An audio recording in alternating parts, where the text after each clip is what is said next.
Welcome back to Elster's Rifles and Reloading, part 3 of this PSA AR pistol review.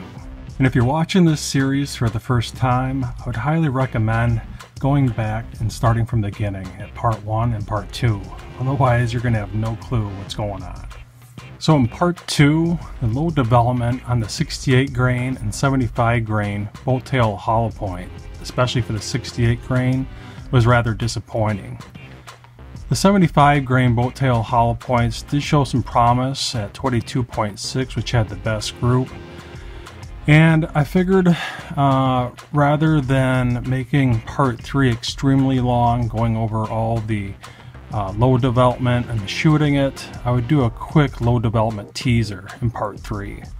So let me give you a quick lowdown of what I plan on doing for this load development in part 3 that we'll eventually shoot in part 4.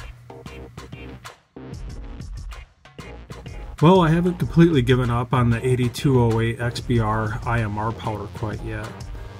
You know, science shows the powder burn charts that this powder should perform excellent in shorter barrel rifles and pistols. So I thought I'd keep on going with the load development with this particular powder in comparison to Varget or say CFE 223. During part 2, it seemed like I had a pretty decent group with the 75 grain bolt tail hollow points at 22.6 grains of 8208 XBR. So I figured I'd confirm 5 shots at that particular load. Also, with my pet load that we shot previously with the 60 grain VMAX, which was with Varget, I thought I'd give 8208 IMR XBR powder a shot with the 60 grain VMAX in increments of 2 from 24.8 to 24.0 with 3 shots each. I happen to have some 55 grain VMAX on hand also, which, you know, this makes no sense at all. You'd think I should be sticking around with 75 and 68 grain bolt tail hollow points with a 1-7 twist. But it seems like everything I've tried so far seems to be leaning more towards the left-hand spectrum, towards the lighter bullets. So I said, what the heck, I'll give these a try, not only in the VMAX, but also in some full metal jackets with a cantilever. And we'd start at 25.2, and increments of 2 down to 24.4 for both the 55 grain VMAX and the 55 grain full metal jackets with a cantilever. Being that the 60 grain and the 55 grain VMAX are going to be damn near identical once they look seated, I marked the 60 grain VMAX with a black X and the 55 grain VMAX with a blue X. Obviously the 55 grain full metal jackets and the bolt tail hollow points are going to be rather apparent which bullets are which.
So don't forget to subscribe, like, and share, and I'll see you in part 4.